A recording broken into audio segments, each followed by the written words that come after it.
സകല മരിച്ചവരുടെയും ഓർമ്മ ദിനത്തിലേക്ക് വചനയാത്രക്കാരെ സ്നേഹപൂർവ്വം സ്വാഗതം ചെയ്യുകയാണ്. ഇന്ന് നമ്മുടെ ചിന്തകളെ 4 പോയിൻ്റുകളായി ക്രമീകരിക്കുകയാണ്.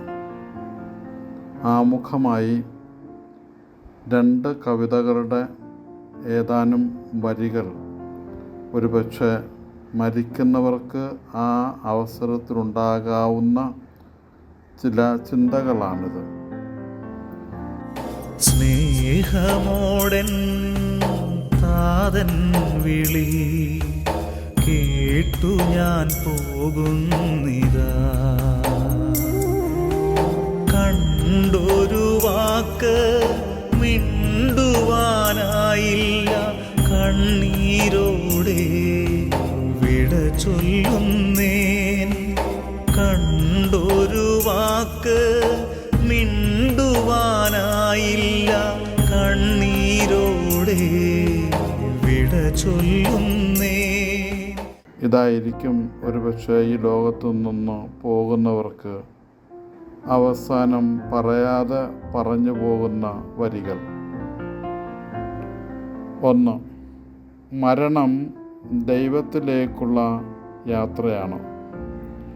വിശുദ്ധ അഗസ്തീനോസ് പറയുന്നു, ദൈവമേ, എന്നെ നീ അങ്ങേക്കായി സൃഷ്ടിച്ചു, അങ്ങിൽ വിലയം പ്രാപിക്കുന്നതുവരെ ഞാൻ അസ്വസ്ഥനാകുന്നു.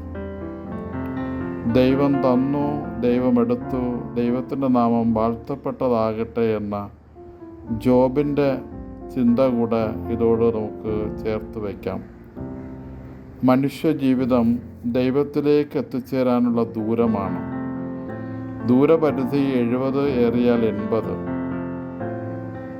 ജ്ഞാനിയായ മനുഷ്യൻ ആയുസ്സിൻ്റെ ദിനങ്ങൾ എണ്ണി അർത്ഥവത്തായി ജീവിതം നയിക്കുമെന്ന് സങ്കീർത്തനം 90:10 നമ്മളെ ഓർമ്മപ്പെടുത്തുന്നു. 2. മരണം ജീവിതയാത്രയ്ക്കിടയിലെ ഉറക്കം.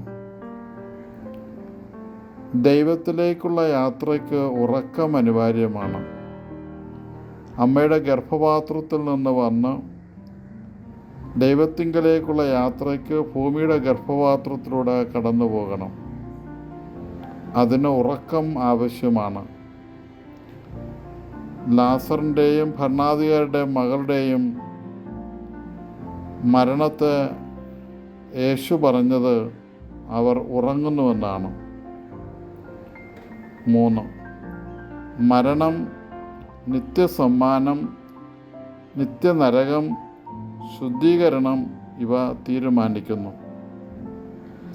യേശു പറഞ്ഞു, ഞാൻ നിങ്ങളെ അനാഥരായി വിടുകയില്ല. നിങ്ങൾക്ക് സ്ഥലം ഒരുക്കി കഴിയുമ്പോൾ ഞാൻ വീണ്ടും വന്ന് നിങ്ങളെയും കൂട്ടിക്കൊണ്ടുപോകും. ഞാൻ ആയിരിക്കുന്നിടത്ത് നിങ്ങളും ആയിരിക്കണം. യേശുവാണ് വഴി. യേശുവാകുന്ന വഴിയിലൂടെയാണ് പിതാവിൻ്റെ പക്കലേക്ക് പോവുക. പിതാവിൻ്റെ ഭവനത്തിലെത്തുമ്പോൾ യേശു പറയും, എൻ്റെ പിതാവിനാൽ അനുഗ്രഹിക്കപ്പെട്ടവരെ വരുവിൻ, ലോകസ്ഥാപനം മുതൽ നിങ്ങൾക്കായി സജ്ജമാക്കിയിരിക്കുന്ന രാജ്യം അവകാശപ്പെടുത്തുവിൻ.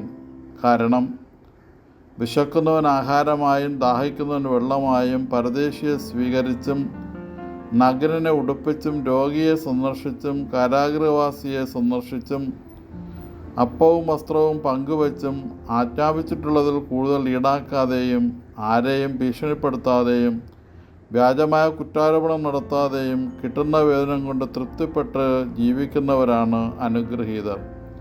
മത്തായി 25:34-40 വരെയും ലൂക്ക 3:7-14 വരെയുള്ള വചനങ്ങൾ. ക്രിസ്തുവിനോടുകൂടെ, അവിടുത്തെ വിശുദ്ധരോടുകൂടെ എന്നേക്കും ജീവിക്കുന്ന ഭാഗ്യപ്പെട്ട ജീവിതമാണ് സ്വർഗം. കത്തോലിക്ക സഭയുടെ മതബോധന ഗ്രന്ഥം 1023 1026 നമ്പറുകൾ. ഉയർത്ത് സ്വർഗത്തിലേക്ക് പോയ ലൂക്ക 24:51. യേശു തിരികെ വരും. നടപടി പുസ്തകം 1:11. സ്വർഗത്തിലേക്ക് പോയ യേശുവിനെ കാണുന്നത് കല്ലേറേൽക്കുന്ന വിശുദ്ധ സ്റ്റീഫനാണ്. അപ്പസ്തോല പ്രവർത്തനം 7:56. ഈ യേശുവാണ് സ്വർഗത്തെക്കുറിച്ച് നമ്മെ പഠിപ്പിക്കുന്നതും സ്വർഗത്തെക്കുറിച്ചുള്ള ചിത്രം നമുക്ക് നൽകുന്നതും. യേശുക്രിസ്തു പറഞ്ഞിരിക്കുന്ന മൂല്യങ്ങൾക്കനുസരിച്ച് ക്രിസ്തുവിൻ്റെ കൃപാവരത്തിൽ മരിക്കുന്നവർ അപ്പോൾ തന്നെ ദൈവത്തെ കാണുമെന്ന് കത്തോലിക്കാ സഭയുടെ മതബോധന ഗ്രന്ഥം 1052 വ്യക്തമായി നമ്മെ ഓർമ്മപ്പെടുത്തുന്നു. ദൈവത്തിനും മനുഷ്യർക്കും ഉപയോഗവും ഉപകാരവുമില്ലാത്തവരോട് യേശു പറയും, നിങ്ങൾ എന്നിൽ നിന്ന് അകന്ന് പിശാചിനും അവൻ്റെ ദൂതന്മാർക്കുമായി ഒരുക്കിയിരിക്കുന്ന നിത്യ അഗ്നിയിലേക്ക് പോകുവിൻ. അവിടെ തീ അണയുന്നില്ല, പുഴു ചാകുന്നുമില്ല. മത്തായി 25:41 മുതൽ 46 വരെയുള്ള വചനങ്ങൾ. സ്വർഗം, നരകം എന്നീ ചിന്തകൾ കഴിഞ്ഞ് നമ്മൾ പ്രവേശിക്കുന്നത് ശുദ്ധീകര സ്ഥലത്തെക്കുറിച്ചുള്ള ചിന്തയിലേക്കാണ്. സ്വർഗത്തിലിരിക്കുന്നവർക്ക് നമ്മുടെ പ്രാർത്ഥന ആവശ്യമില്ല. എങ്കിലും നമ്മുടെ പ്രാർത്ഥന വഴി സ്വർഗീയ അനുഗ്രഹം നമ്മിലേക്ക് വരും. നരകത്തിലുള്ളവർക്ക് നമ്മുടെ പ്രാർത്ഥന കൊണ്ട് ഉപകാരവുമില്ല. ശുദ്ധീകര സ്ഥലത്തുള്ളവർക്ക് നമ്മുടെ പ്രാർത്ഥന ആവശ്യമാണ്.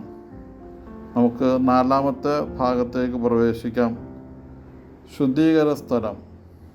ദൈവവരപ്രസാദത്തോടുകൂടെ മരിക്കുകയും എന്നാൽ അതേസമയം പൊറുക്കപ്പെടാത്ത ലഘുപാപങ്ങൾ നിമിത്തമോ പാപങ്ങൾ പൊറുക്കപ്പെട്ടെങ്കിലും അവ അർഹിക്കുന്ന ശിക്ഷയ്ക്ക് വേണ്ടത്ര പരിഹാരം ചെയ്യപ്പെടാത്തത് മൂലമോ ഉടനടി സ്വർഗപ്രവേശനത്തിന് അർഹരല്ലാതായി തീർന്ന ആത്മാക്കൾക്കായി നിത്യമോക്ഷത്തിനും നിത്യനരകത്തിനും മധ്യേ ഒരു താൽക്കാലിക അവസ്ഥ അഥവാ സ്ഥലം സജ്ജമാക്കപ്പെട്ടിട്ടുണ്ട്.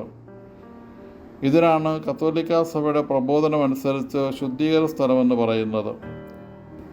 ശുദ്ധീകര സ്ഥലത്തെക്കുറിച്ച് പൗരസ്ത്യ ദേശത്ത് ഒരിജനും പാശ്ചാത്യ ദേശത്ത് വിശുദ്ധ അഗസ്തീനോസും നമ്മെ പഠിപ്പിക്കുന്നുണ്ട്.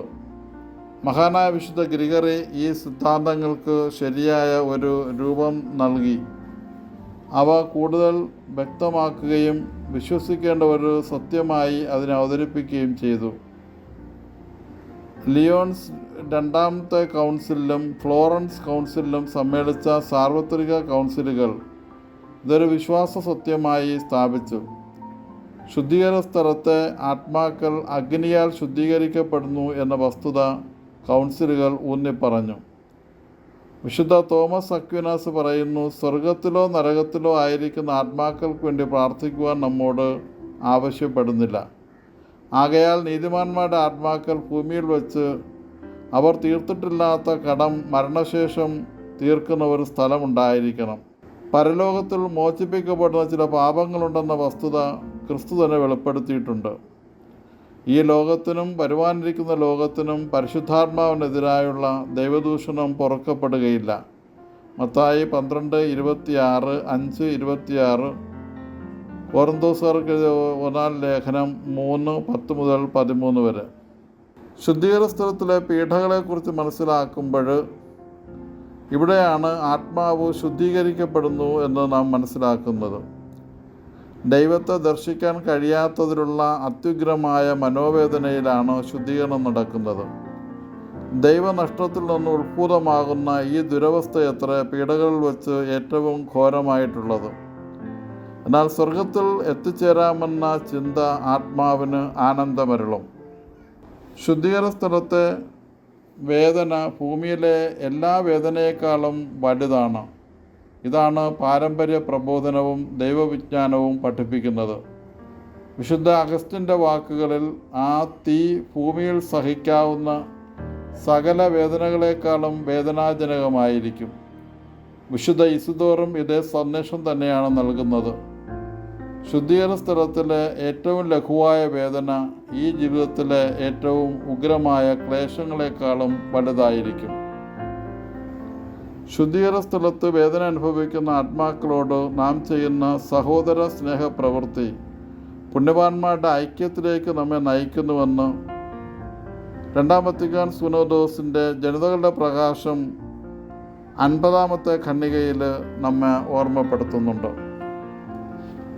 ശുദ്ധീകര സ്ഥലത്തുള്ളവർക്ക് വേണ്ടി ചെയ്യാവുന്ന 3 പുണ്യപ്രവൃത്തികൾ നമ്മെ ഓർമ്മപ്പെടുത്തുന്നുണ്ട്. അത് ഒന്ന്, ദൈവ ഇഷ്ടത്തിന് നമ്മെ വിട്ടുകൊടുക്കുന്ന പ്രാർത്ഥന. 2, ദൈവത്തിൻ്റെ അരികിലായിരിക്കുന്ന ഉപവാസം. 3, ആവശ്യത്തിൽ കഴിഞ്ഞുള്ളതെല്ലാം മറ്റുള്ളവരുമായി പങ്കുവയ്ക്കുന്ന ധർമ്മദാനം.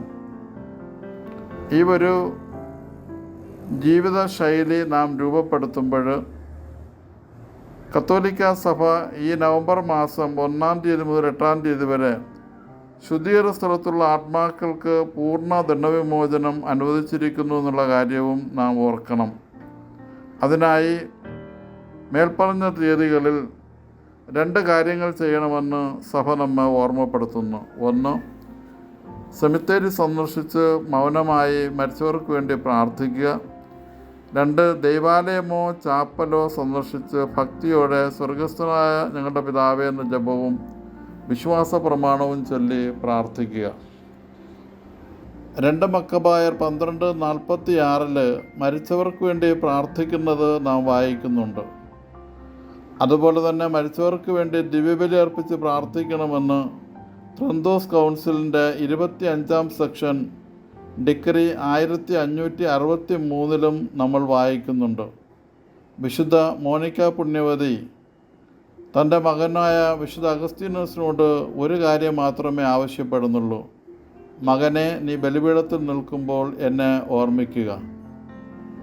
ദൈവം നമ്മെ അനുഗ്രഹിക്കട്ടെ. ശുദ്ധീകരാവസ്ഥയിലായിരിക്കുന്ന എല്ലാവരെയും നമ്മുടെ പ്രാർത്ഥനകളാൽ ദൈവം ശുദ്ധീകരിച്ച് തൻ്റെ തിരുസന്നിധിയിലായി അവർ ദൈവത്തിൻ്റെ തിരുമുഖം കണ്ട് ആനന്ദിക്കുവാൻ ദൈവം കൃപ നൽകണമേ എന്ന് നമുക്ക് ആത്മാർത്ഥമായി പ്രാർത്ഥിക്കാം. ദൈവം നമ്മെ അനുഗ്രഹിക്കട്ടെ. സ്നേഹപൂർവ്വം, ഫാദർ നിക്കോളാസ് ടി.